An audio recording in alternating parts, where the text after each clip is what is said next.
O Benfica, o Sporting, o Porto, gostariam de reter o talento, porque, digamos, essa é a grande questão. Imaginem, e fazendo a projeção daquilo que poderia ser a equipa do Benfica, se não vendesse estes jovens jogadores todos que nos últimos anos tinham uma equipa de um talento, de uma capacidade e de uma qualidade, digamos, muito maior, não, muito grande.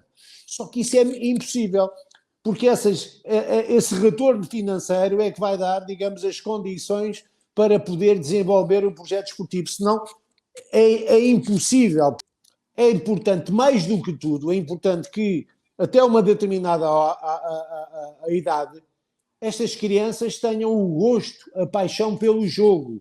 E se nós lhes vamos logo incutir essa lógica estratégica e tática, os miúdos logicamente não entendem, não compreendem e deixam de ter a paixão e o gozo pelo jogo. E isto para dizer o quê? Dizer que na América do Sul existem jogadores com, digamos, um potencial, um talento e uma qualidade para poderem se afirmar na Europa e poderem ser protagonistas e primeiras figuras. Quando contrata um treinador para o sub-14, sub-17, sub-19, para a equipa B, leva em consideração que está ali um potencial treinador para poder um dia treinar a equipa principal do Benfica, que tem que obrigatoriamente ter um perfil que vá ao encontro daquilo que é o projeto esportivo do Benfica. Olá, futeboleiras, com a força de 1xBet, a maior casa de apostas do mundo, Futuri Podcasts apresenta The Pitch Invaders, episódio 246. Uma história, sempre falando de maneira profunda e séria sobre o jogo. Meu nome é Eduardo Dias, você já sabe, estamos no ar em mais uma invasão futeboleira, conexão com o nosso head de conteúdo, Gabriel Correia. Dale, Gabriel. Tudo bem, Dinho? Prazer estar aqui em mais um episódio, 246 já nesse ano de 2022, quase chegando em 300, sem contar todos os outros podcasts. Então, obrigado a todo mundo que nos acompanha, está aqui com a gente. Bora lá. Bora lá. E esse é um podcast que nesses 246 episódios a gente aprende muito sobre a indústria do futebol e sobre o jogo do futebol. Esse é o propósito. E o convidado de hoje tem muito a nos ensinar também sobre a indústria e sobre o jogo. Antônio Carraças, um profissional do futebol. E esse título é uma provocação para o que nós falaremos durante esse podcast. Seja bem-vindo, uma honra para a gente, Antônio Carraças. Prazer ter você aqui no Futuri e no TPI. Não, obrigado, Eduardo, obrigado, Gabriel, pelo convite. É um enorme prazer estar aqui a discutir aquilo que tem sido, digamos, uma das grandes paixões da minha vida, que é o futebol, que é o jogo que nos atrai e que nos acompanha todos os dias. Para mim é um enorme prazer estar aqui convosco e poder partilhar, digamos, não é ensinar, partilhar aquilo que tem sido exatamente esta experiência e esta carreira de vida. Invaders, vamos invadir muito além do Seixal. E, Antônio, a gente pretendia aqui falar sobre base e sobre Seixal, mas eu confesso que seria diminuir muito o teu conhecimento, apesar de ser um tema maravilhoso, seria diminuir muito a pauta, limitando-se a isso. Mas a gente pode começar pela incrível formação do Benfica, a tua participação protagonista na construção dessa linda história. E existe um modelo Benfica de jogadores, Antônio? Existe. Repara, eu em 2004 era presidente do Sindicato de Jogadores Profissionais de Futebol aqui em Portugal e era vice-presidente executivo da FIFPRO, que é a Federação Internacional, como sabem, de todos os sindicatos de jogadores em todo o mundo. E o então presidente do Benfica, Luís Filipe Vieira, andou uns meses a tentar convencer-me para desenvolver um projeto para o Benfica, tanto no futebol de formação como no futebol profissional. E quer queiramos, quer não, eu já estava há alguns anos no sindicato e esse desafio pareceu-me extremamente interessante e poder fundamentalmente marcar a história do Benfica e poder desenvolver um projeto que fosse ao encontro daquilo que são as minhas concepções e as concepções. E foi exatamente isso que nós desenvolvemos. Em 2004 fui para o Benfica como diretor-geral da formação e desenvolvi um projeto que tinha como base fundamentalmente, digamos, mais do que formar equipas, formar jogadores. Desenvolver um modelo que pudesse, digamos, ir ao encontro daquilo que é hoje em dia uma das bases desta indústria e deste jogo, que é a potenciação dos seus grandes protagonistas, que são os jogadores. E foi exatamente aquilo que nós fizemos. A minha concepção de trabalho sempre assentou em 3 pilares fundamentais. Primeiro, visão, ou seja, eu inclusive apelido, e nós brincamos muito aqui em Portugal, exatamente com esta denominação, digamos que é o conceito VPP. Visão, plano, pessoas. E o que é que nós criámos? Ou seja, visão, ter a visão exatamente daquilo que pretendíamos construir, digamos, o modelo, os objetivos, as ideias, e termos todos, que ao fim e ao cabo partilhavam o projeto da mesma visão. O que é que pretendemos construir? Depois, criar e implementar um plano escrito, um plano onde ficassem claramente determinadas os moldes do projeto, a forma como o iríamos desenvolver no papel, as particularidades, a funcionalidade, os meios, a estrutura. Terceiro pilar, pessoas, porque os projetos são pessoas, nós podemos exatamente ter muitas ideias, podemos ter muitos conceitos, mas se não tivermos as pessoas ideais com o perfil indicado para desenvolver o plano, as coisas não acontecem. E foi exatamente isso que nós começámos a trabalhar em 2004. Depois, com o Caixa Futebol Campos, no início de 2006, as coisas tornaram-se mais fáceis. Porquê? Porque tínhamos uma estrutura altamente qualificada e os meios necessários para poder desenvolver o projeto. E foi exatamente isso que nós começámos a fazer. Mais importante do que, como eu disse, de que criar equipas, formar equipas, é formar os jogadores. Definimos o perfil exatamente daquilo que era o jogador moderno, de acordo exatamente com a sua funcionalidade, criar-lhes exatamente meios multidisciplinares para que eles conseguissem abordar e entender hoje o jogo de uma forma diferente. E fomos construindo exatamente o projeto. Não é por acaso, e eu tenho um enorme orgulho disso, de que nessa altura, em 2006, comecei exatamente, tinha ao meu lado, que, atenção, Gabriel e Eduardo, isto é um projeto coletivo, não há projetos individuais. Até porque eu sempre defendi que só há sucesso individual se houver sucesso coletivo. Como nas equipas, é exatamente a mesma coisa.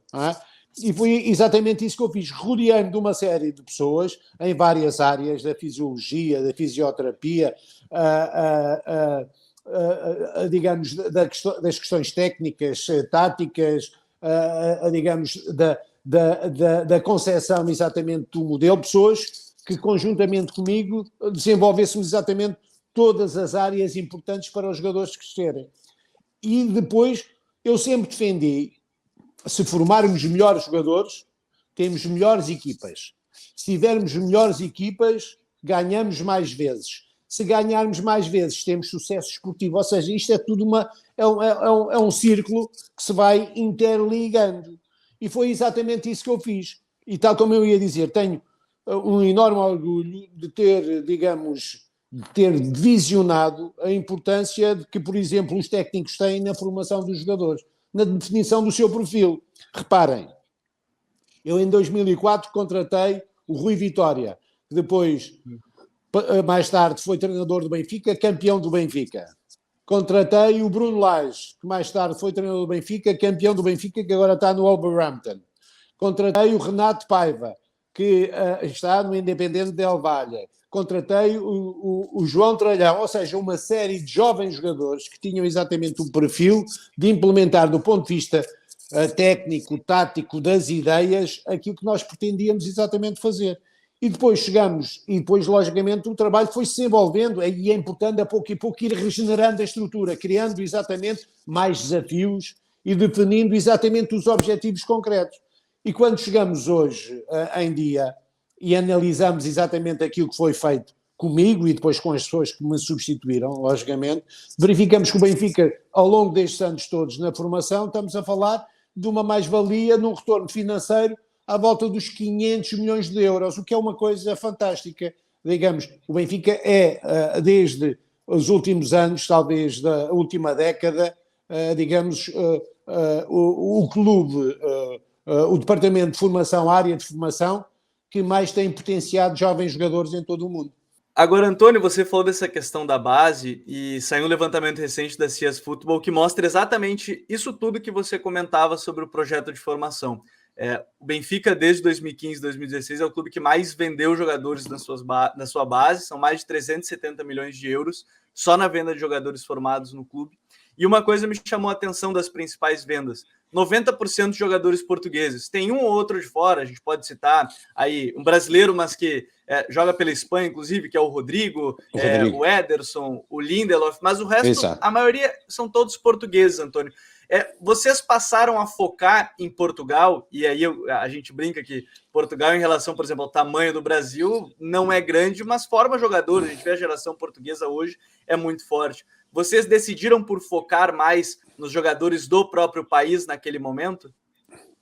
Não, nós tivemos exatamente duas estratégias. Uma estratégia que se cingia exatamente ao jogador nacional, ao jovem jogador. Por isso criei, digamos, uma rede de prospecção, de avaliação de talento em todo o país e também fora do país. Eu lembro, por exemplo, que uma das competições que nós acompanhávamos muito, o meu coordenador da prospecção e o meu coordenador técnico, era, por exemplo, a Copinha em São Paulo, a Copa Brasil. Eles iam para aí um mês, eu ia 15 dias, 2 semanas, depois para acompanhar, para avaliar, e verificávamos exatamente muitos dos talentos que gostaríamos de trazer para o Benfica.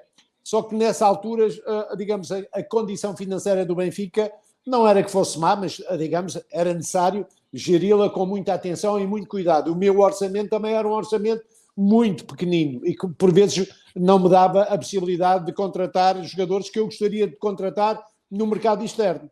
E eu vou-vos contar, por exemplo, eu lembro-me que fiquei fascinado com um jovem jogador na Copa São Paulo, do Internacional, isto em 2006, 7 parece-me, e que fiquei fascinado. Falei com o presidente do Internacional da altura, que me pediu 3,5 milhões de dólares pelo jogador. O meu orçamento nessa altura era exatamente isso, para toda a formação, para a gestão exatamente do centro de estágio, era 3,5 milhões. Eu gostaria muito de ter contratado. Ainda tentei convencer o meu presidente da altura, mas ele disse-me: António, 3 milhões e meio por um miúdo de 17 anos é um risco muito grande, e não o contratamos. Era só o Alexandre Pato, ou seja, era só o Alexandre Pato. Tive uma enorme pena não o ter conseguido trazer, porque era, digamos, um jogador diferenciado e que fez a carreira que fez. Mas nós tínhamos exatamente duas estratégias, uma mercado nacional, outra mercado internacional. Inclusive conseguimos contratar o Cássio Patapta, um jovem jogador da Austrália, um avançado chileno que fez, digamos, que foi importante no Mundial de Sub-20.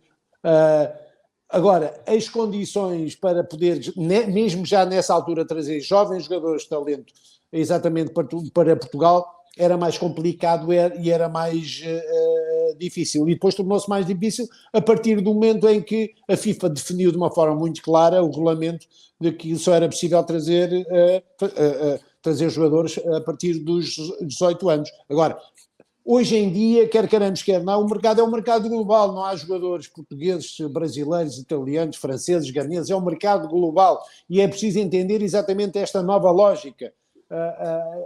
E para isso eu acredito que e defendo que todos os clubes têm que ter exatamente essa percepção de definir, digamos, o mercado nacional, o mercado estrangeiro, levando em consideração aquilo que são os meios financeiros ao seu alcance. Agora, para nós, cá em Portugal, é mais fácil, porque e com a estrutura que eu criei, eu posso-vos dizer que tinha uma estrutura de scout, nessa altura criei uma estrutura de scout profissional de cerca de 12 a 14 pessoas, agora tinha em todo o país pessoas ligadas à educação física, treinadores, pessoas exatamente com formação e conhecimento técnico, digamos, em todo o país, que me davam feedback dos jogos que iam ver, de jovens jogadores, à volta das 200 pessoas.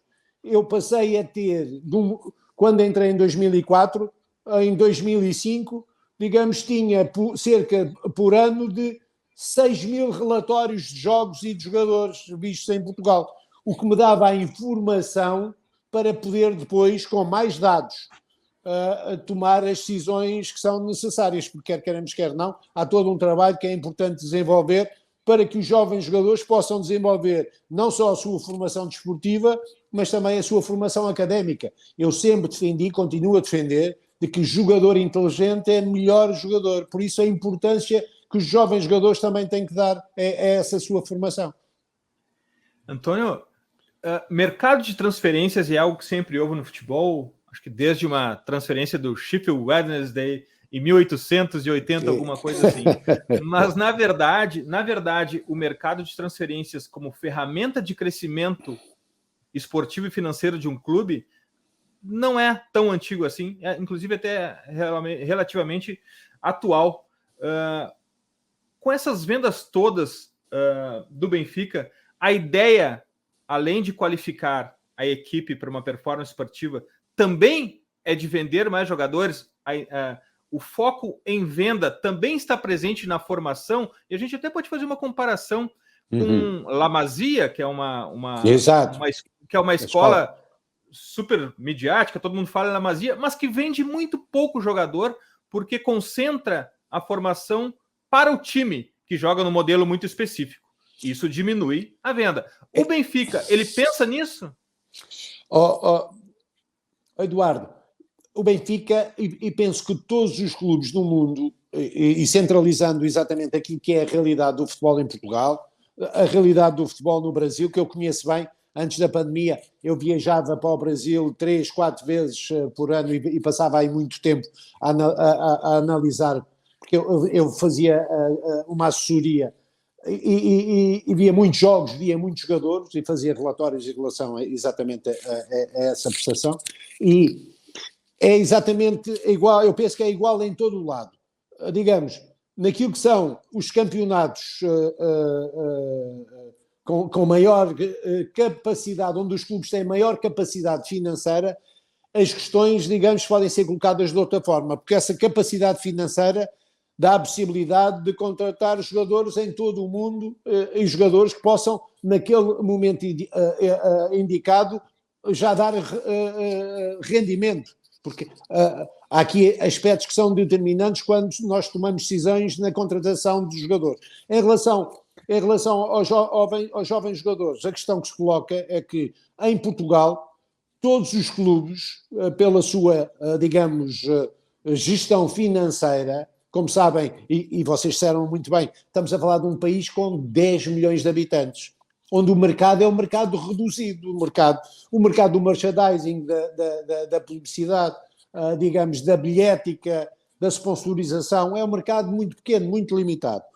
Depois, digamos, aquilo que são os direitos televisivos, também comparando com outros países, digamos, é pequeno.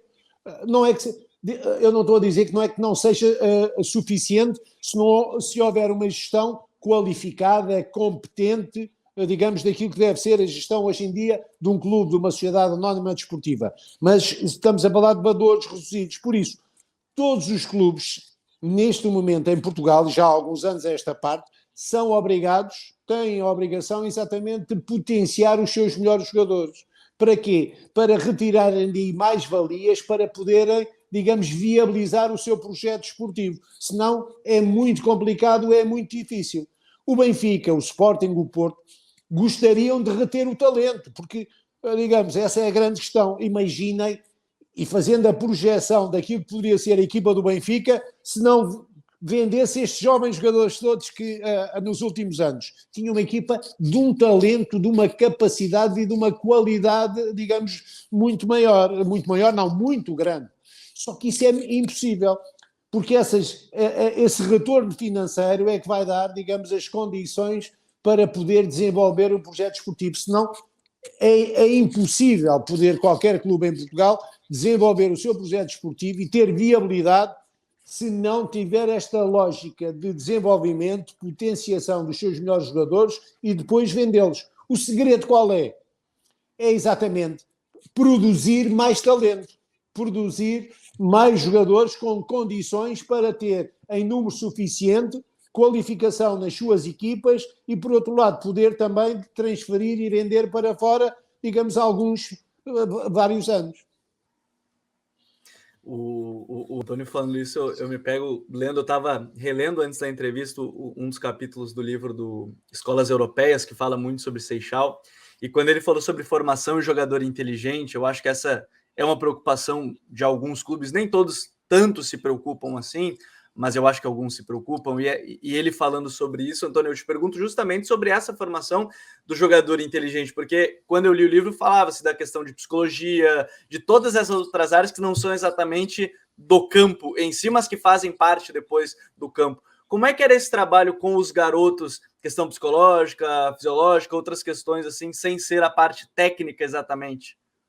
Não, repare, essa é sem dúvida nenhuma um dever e uma obrigação dos clubes e das grandes instituições, porque, digamos, há aqui uma responsabilidade social que tem que ser assumida pelos clubes.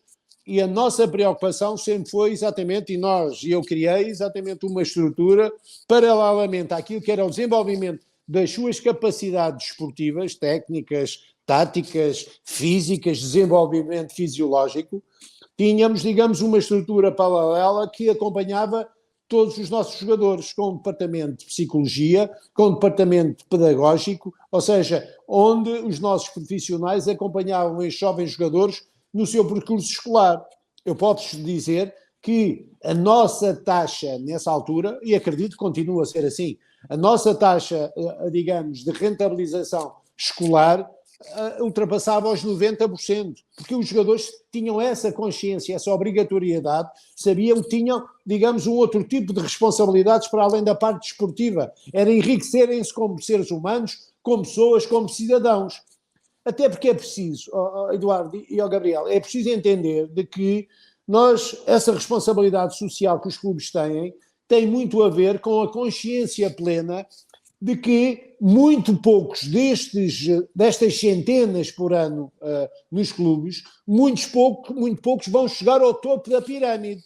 E é importante dar aqui ferramentas a estes jovens jogadores para poderem, não vão ser se calhar profissionais de futebol de nível, digamos, de excelência, mas vão desenvolver as suas aptidões, digamos, em competições de nível mais baixo, mas por outro lado têm ferramentas para desenvolver outra atividade profissional. E essa, sem dúvida nenhuma, é uma das obrigações dos clubes. E nós tínhamos exatamente essa estrutura, e posso-vos dizer que aqueles que por vezes, às vezes, facilitavam, houve jogadores que tiveram algum tempo sem treinar e sem jogar, porque não assumiram essa responsabilidade, melhoraram as notas, voltaram novamente ao plano desportivo que nós, digamos, tínhamos para eles. Antônio, um outro ponto que tem muito a ver com essa intelectualidade do jogador, e falaste muito bem da responsabilidade social dos clubes com esses atletas, mas agora eu quero falar da inteligência do campo, a inteligência do jogo, porque os espaços sumiram, os esquemas táticos estão mais sofisticados, e o jogador, além daquele pacote de habilidades com a bola, ele também precisa estar preparado mentalmente e saber jogar o jogo. Diferentemente de uma formação, talvez dos anos 90, ou mais antigo, em que se aprende as habilidades com a bola, agora é preciso a tomada de decisão, é preciso saber jogar o jogo. Como que esse componente entra na formação, Antônio? Ainda mais para um grupo de jogadores criados já num ambiente totalmente digital que assiste muito pouco futebol. Como é que esse desafio de fazer o jogador saber jogar o jogo sem ver jogo? Essa é uma questão muito pertinente e muito interessante. Até porque vivemos hoje em dia, nos últimos anos, esta parte, numa realidade completamente diferente daquilo que era, por exemplo, o meu tempo. Não é? Ou seja, quando eu era miúdo, todo o meu tempo livre, quando vinha da escola, era jogar na rua, era jogar com os meus amigos, jogar com os meus irmãos, e passávamos muito tempo a jogar na rua. O futebol de rua dava-nos exatamente essa capacidade. Espaços, já nessa altura havia, os espaços eram curtos, reduzidos, e nós tínhamos que encontrar as soluções necessárias para ultrapassar a dificuldade que os outros nos colocavam. Não é? E isso dava-nos competências para depois, a um nível de formação mais elevado, depois num clube, poder interpretar o jogo de uma forma, digamos, ainda mais completa. Hoje em dia, digamos, com as escolas de futebol, digamos, com os conceitos que de muito cedo os técnicos colocam exatamente aos jovens jogadores. Eu vou-vos dar um exemplo. Eu quando cheguei ao Benfica, nós tínhamos duas escolas de recriação, ou seja, escolas pagas pelos pais dos miúdos para os miúdos poderem desenvolver a sua formação desportiva. E que todos os anos os melhores, aqueles que apresentavam melhores especificidades e melhores funcionalidades, passavam para o futebol de competição. E quando eu cheguei, a preocupação de muitos dos técnicos do Benfica tinham a ver exatamente com miúdos de 6 anos, 7 anos, com, digamos, as questões da estratégia, da tática. E nós desenvolvíamos exatamente, muitas das vezes, reuniões de trabalho nesse sentido para analisar e colocar estas questões à discussão. Porque é importante, mais do que tudo, é importante que, até uma determinada idade, estas crianças tenham o gosto, a paixão pelo jogo. E se nós lhes vamos logo incutir essa lógica estratégica e tática, os miúdos logicamente não entendem, não compreendem e deixam de ter a paixão e o gozo pelo jogo. É importante, logicamente, ir introduzindo exatamente essa informação a partir de uma certa determinada idade, onde a competição, digamos, tem maior importância.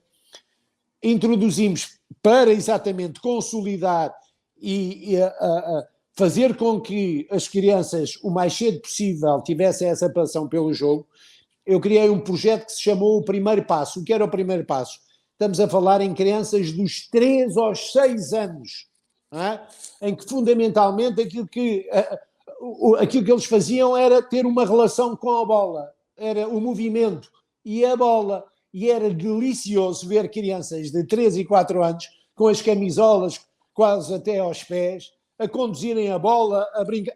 Ou seja, a bola, a paixão pelo movimento, pelo jogo, o drible, a finta, a corrida, são fatores determinantes para depois, mais tarde, poder potenciar áreas e especificidades que o jogo, logicamente, necessita.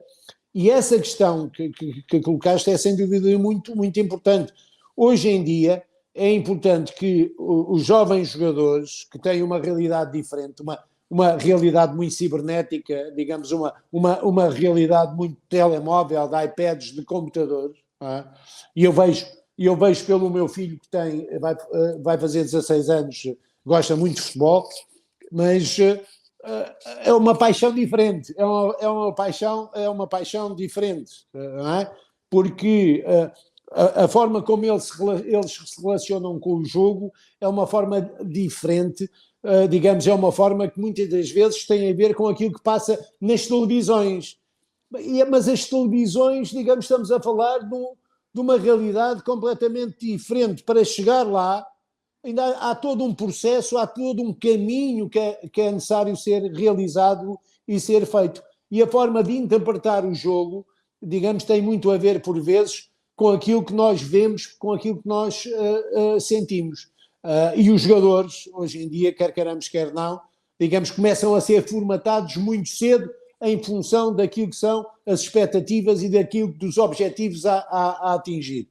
Eu gosto por isso é que cada vez mais, Eduardo e Gabriel, nós verificamos que cada vez mais escasseiam os mágicos do jogo. Não é? Cada vez há menos mágicos.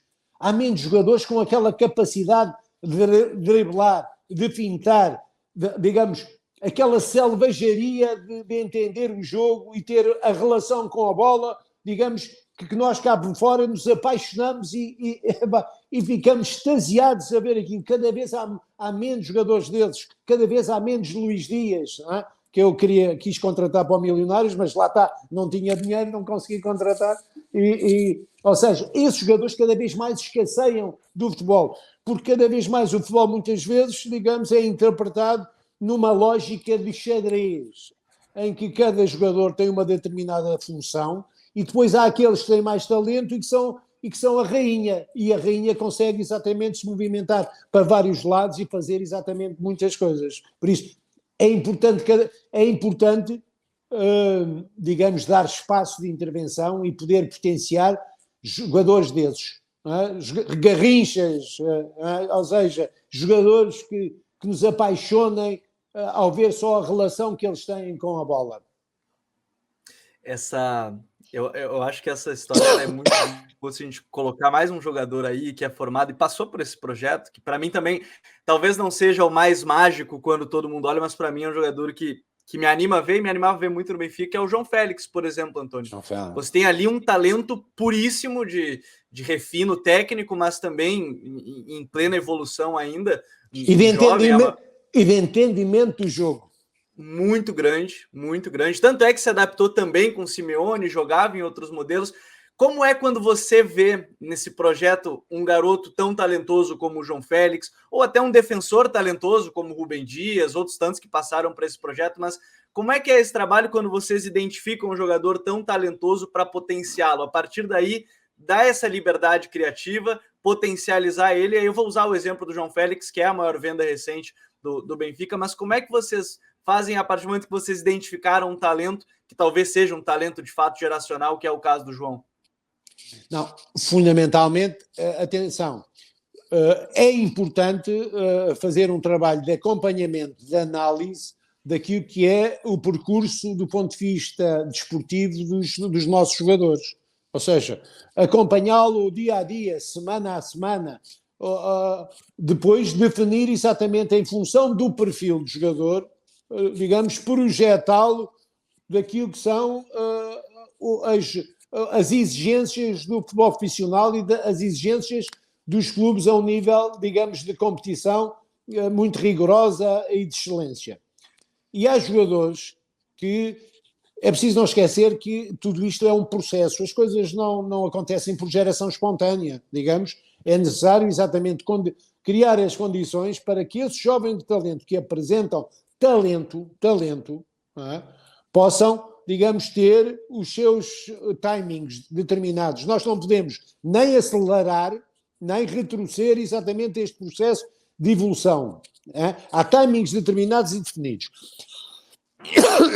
E o João é um exemplo disso, ou seja, é um exemplo de que apresentou níveis de rendimento muito elevados e a partir do momento em que teve a oportunidade de competir na primeira equipa do Benfica, com aquela idade, digamos, demonstrou o talento, a qualidade e os meios necessários para marcar a diferença. E são esses que marcam a diferença. Às vezes até podem marcar a diferença em pequeninos aspectos. Eu vou-vos dar um exemplo da importância daquilo que eu estou a dizer. Há um jogador, um grande jogador português e mundial, que se chama Bernardo Silva. Digamos que, no meu ponto de vista, é, neste momento, digamos, uma das figuras-chaves mais importantes do Manchester City. E o Bernardo sempre foi um jogador pequenino. Ou seja, o seu processo de maturação sempre demorou algum tempo. E nós tínhamos reuniões de coordenação, onde eu juntava os treinadores das equipas, os coordenadores técnicos, para tomarmos decisões em relação àquilo que seria o futuro de muitos dos jogadores das equipas, de todas as equipas. E havia algumas pessoas nessa estrutura que tinham dúvidas em relação ao Bernardo, por ser pequenino.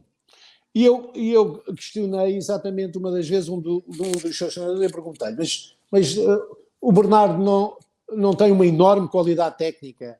Tem. Não pensa ao jogo mais rápido e de forma diferente dos outros? Tem. Digamos, não tem a capacidade de ultrapassar muitas vezes aquilo que são as dificuldades que o adversário tem? Tem. Então, mas é pequenino, pode não crescer. Então vamos esperar, vamos ter tempo. Não é? E foi aquilo que aconteceu. Ou seja, há que ter paciência, há que, acima de tudo, digamos, visionar e projetar aquilo que é o talento de determinado jogador em função de todo um processo. E depois dar-lhe as ferramentas e dar-lhe os meios necessários para ele poder, digamos, ter o alicerce necessário para conseguir chegar àquele jogador. Acertamos em todos os jogadores? Não acertamos, não. Isso é impossível, não é?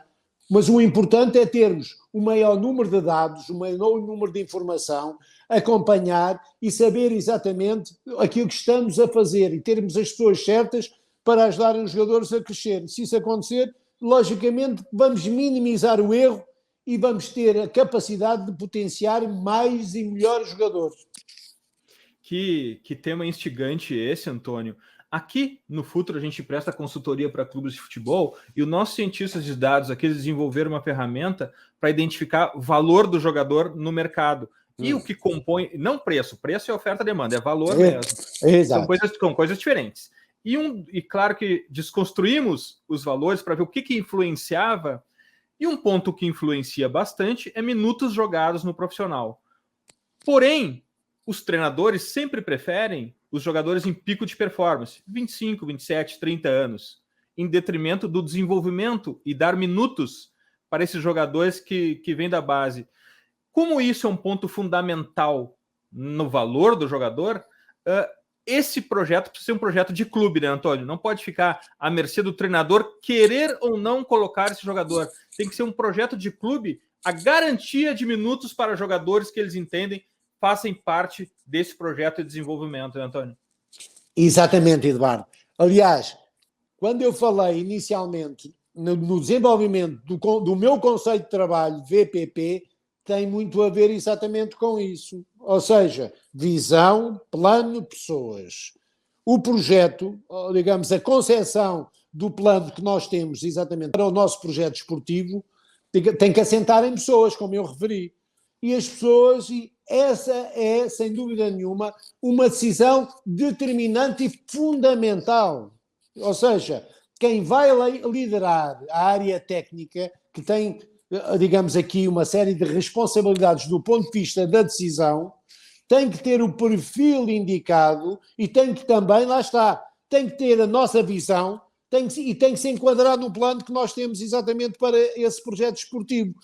Porque senão as coisas não funcionam. Reparem, o João Félix só chegou naquele momento, digamos, a um patamar, digamos, de desenvolvimento profissional e técnico, tático, físico, porque o treinador que apostou nele se chamava Bruno Lage, que acreditava exatamente que aqueles jovens jogadores poderiam, digamos, desenvolver do ponto de vista do rendimento, digamos, níveis muito elevados. E foi aquilo que aconteceu.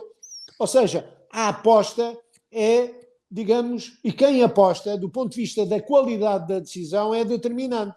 Contratar um treinador, digamos, que não tem, do ponto de vista pessoal e individual, a confiança plena em jovens jogadores, que apostam em jovens jogadores de talento, não vale a pena, digamos, formar. Ou seja, porque não vai ter espaço de intervenção. Os jogadores só evoluem exatamente com espaço de intervenção, com competição, a competir, alicerçados exatamente naquilo que desenvolveram ao longo dos anos.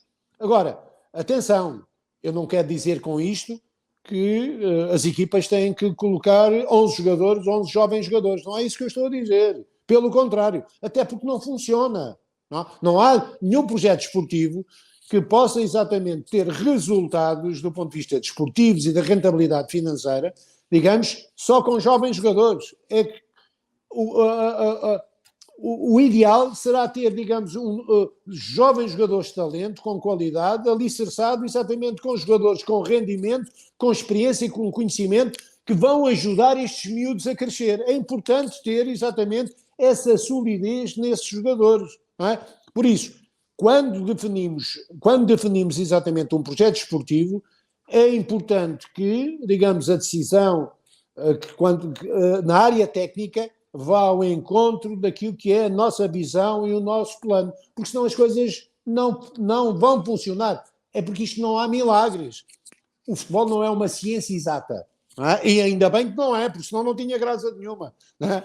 Ainda bem que não é. Mas atenção, mas é possível, porque há uma série de fatores endógenos que nós não controlamos, que têm a ver exatamente com o jogo. Aquele jogador naquele dia está mal disposto, olha a cabeça, não está a acertar, aparece 3 vezes isolado à frente do guarda-redes e manda para fora. O guarda-redes teve um percalço, a bota estava muito apertada e digamos, cometeu um erro, sofreu. Ou seja, o treinador não tomou as melhores decisões. Há uma série de fatores endógenos que nós não controlamos. Agora, se trabalharmos com atenção nos detalhes, nos pormenores, podemos minimizar.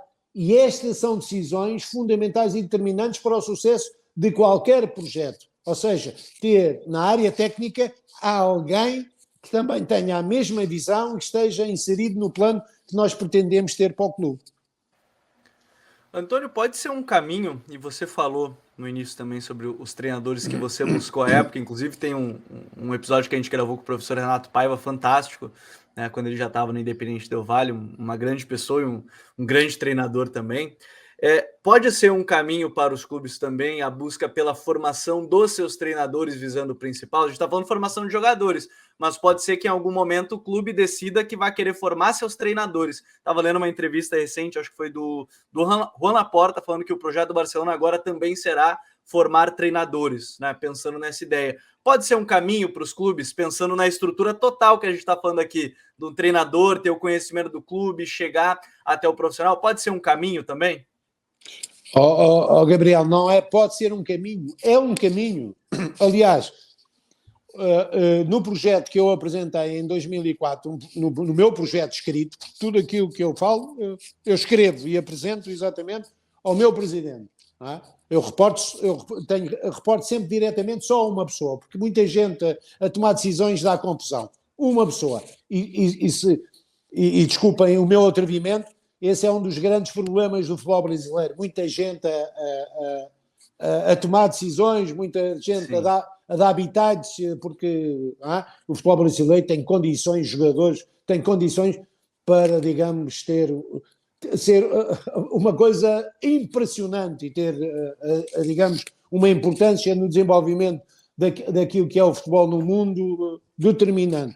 Mas, dizia eu quando apresentei exatamente o meu projeto, um documento de quase 100 páginas, os meus relatórios, eu posso dizer que os meus relatórios eu apresentava no final da temporada, no final da época, no futebol profissional, apresentava ao meu presidente um relatório de atividade, de toda a atividade, e no futebol profissional eu tinha a responsabilidade da equipa A e da equipa B. E estamos a falar de todas as minhas áreas de responsabilidade, que é da segurança, ao departamento de operações, fisiologia, ao labo, sei lá, uma série de áreas. Eu apresentava escrito, sempre apresentei relatórios escritos, de cerca de 200 páginas, onde estava lá toda a informação. Depois o presidente só tinha que tomar decisões.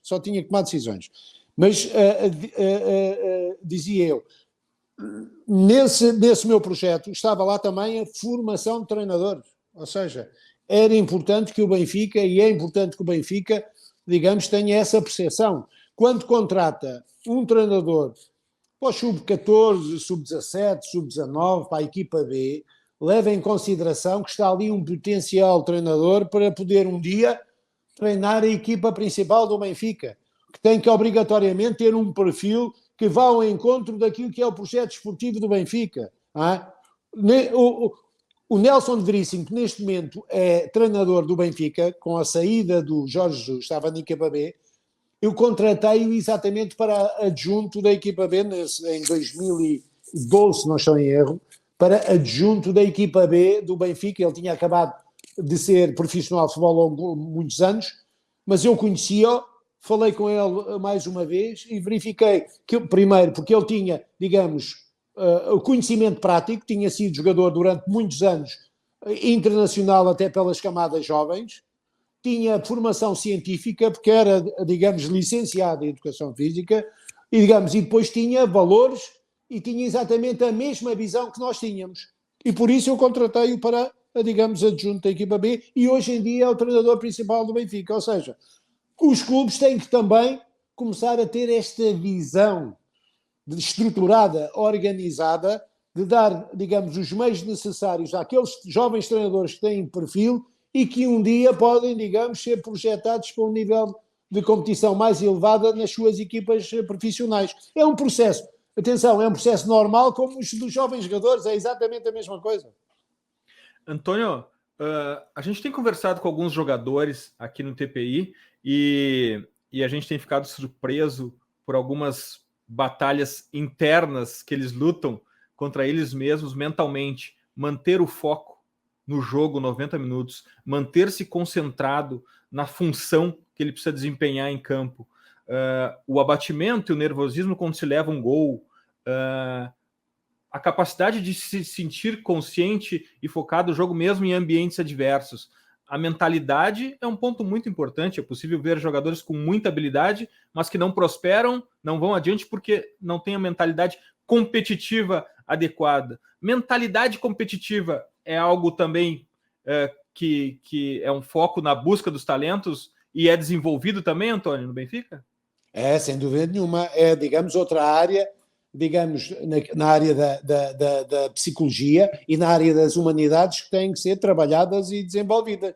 Por isso, a importância de ter uma estrutura de acompanhamento pedagógico e psicológico permita ir analisando, digamos, dia a dia, todos os jogadores, digamos, e mais do que isso, fundamentalmente aqueles jogadores que já apresentam, digamos, condições e talento para um dia poderem chegar, digamos, a níveis de competição elevados. É, sem dúvida nenhuma, um trabalho que hoje em dia as grandes equipas têm que desenvolver. Porque, tal como disseste, essa área é fundamental. Isto não basta... Eu sempre assumi que não basta poder, é também necessário querer.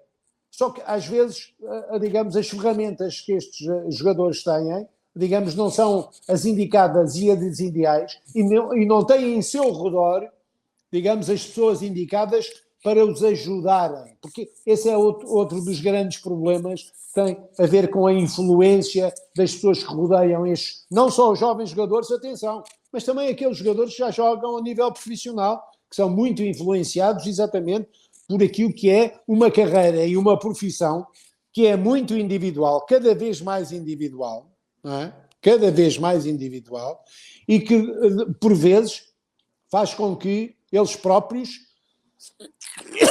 perdão, sejam os seus maiores inimigos, porque, digamos, não tenham essa capacidade de avaliação daquilo que obrigatoriamente têm que fazer. Eduardo e Gabriel, na contração, qualquer equipa hoje em dia, não é? Quando pretende contratar um jogador, e, por exemplo, podemos falar a nível, digamos, elevado, não é? Jogadores, alguns dos jogadores que até, digamos, já custam milhões de euros, ou muitos milhões de euros. Antes dessa contratação tem que ser feita uma análise, uma avaliação muito pormenorizada, muito particular, em função do seu caráter, da sua personalidade, como ele se relaciona com os colegas, com o treinador, o seu comportamento em campo, o seu comportamento fora do campo. Ou seja, há uma série de fatores que são determinantes. Se aquele jogador, o próprio jogador, quando toma essa decisão de se transferir, é importante também que analise quem é o treinador que vai ter no clube, qual é exatamente o esquema tático e a ideia de jogo que o treinador tem, qual é a cidade, se há possibilidades de não gostar, se é uma cidade fria, quente, ou seja, há aqui uma série de fatores que têm que ser analisados e têm que ser discutidos antes de, tanto por parte do clube ou dos jogadores, tomarem as decisões, porque isso pode pôr em risco exatamente aquilo que é hoje em dia o investimento em jogadores que custam muito dinheiro e que depois na prática vamos chegar à conclusão que não tinham o perfil, não tinham a personalidade, o caráter, digamos, a força mental necessária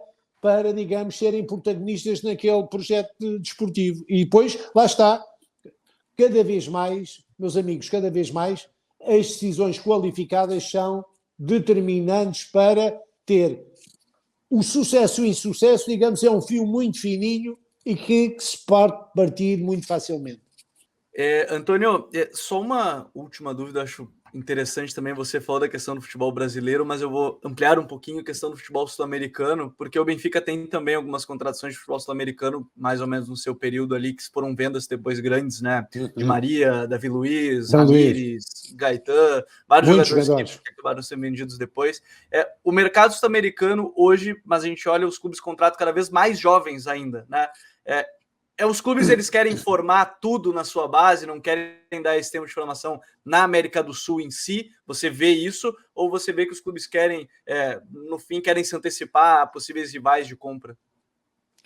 Não, cada vez mais, e nós verificamos isso, ou seja, cada vez mais há um enfoque. Para mim, eu sempre me apaixonei pelo futebol sul-americano.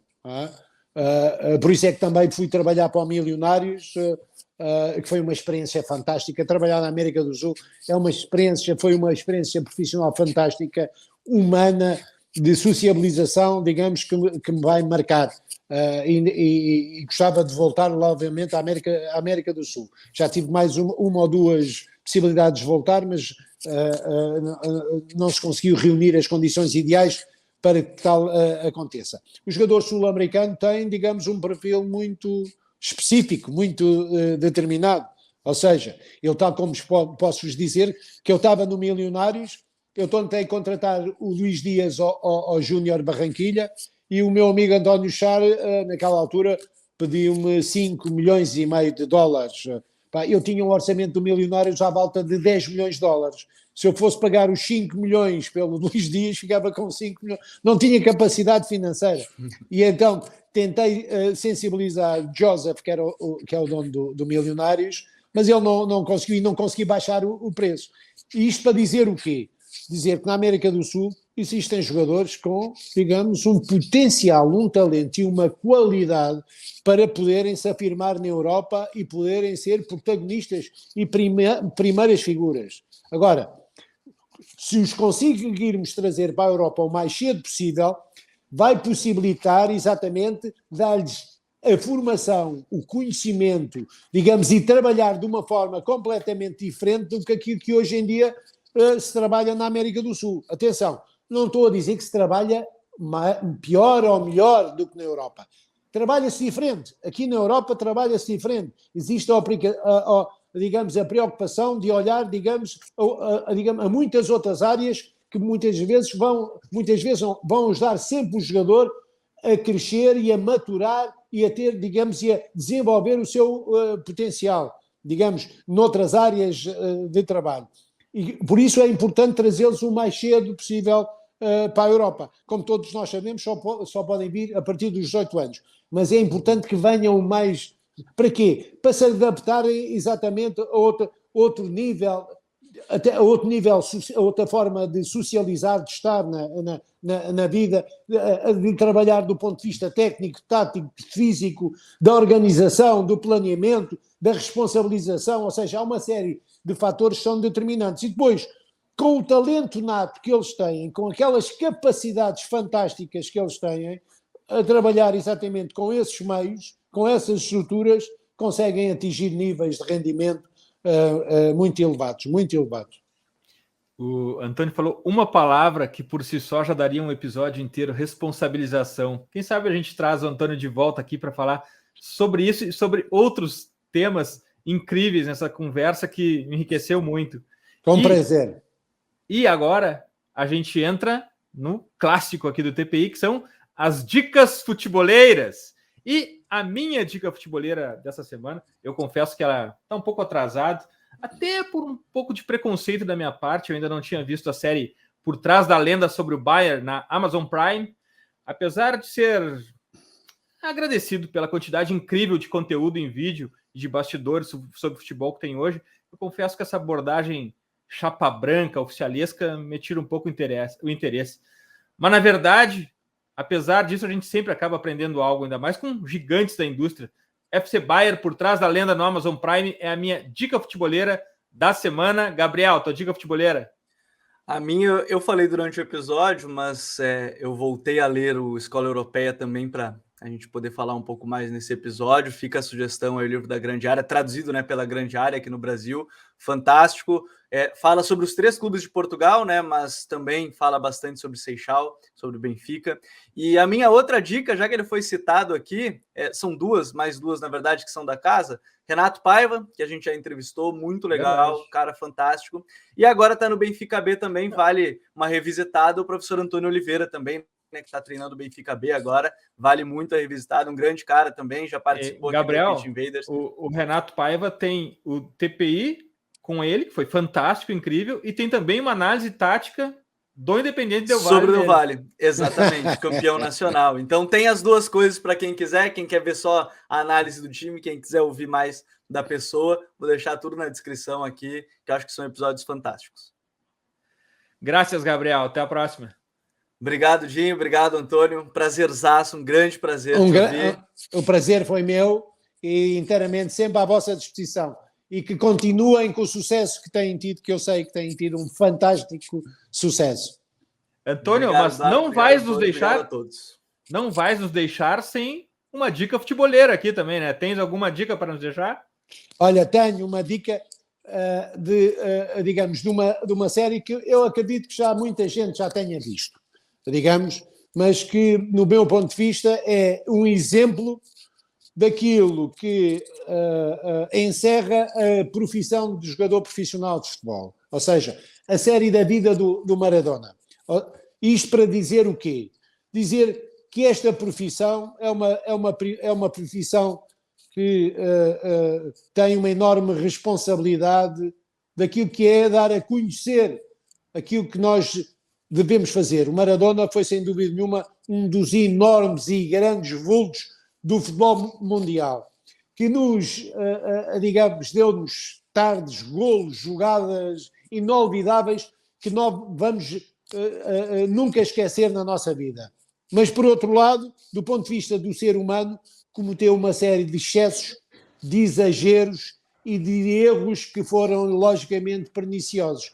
E a minha mensagem tem exatamente a ver com isso.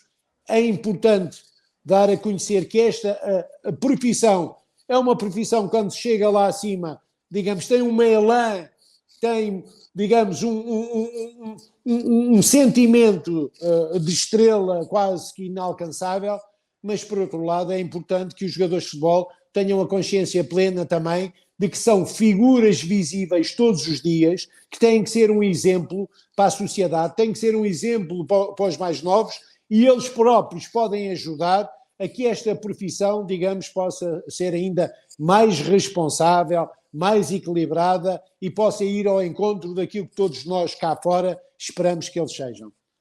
Antônio, muitíssimo obrigado por compartilhares conosco os invaders, que são que é a nossa audiência, a nossa comunidade, teu tempo, teu conhecimento. Eu recebo como uma masterclass, foi uma hora absolutamente incrível. Certamente teremos um novo episódio em breve. Com prazer, com prazer. Mais ainda. Obrigado, meu amigo. Um grande abraço e muito obrigado.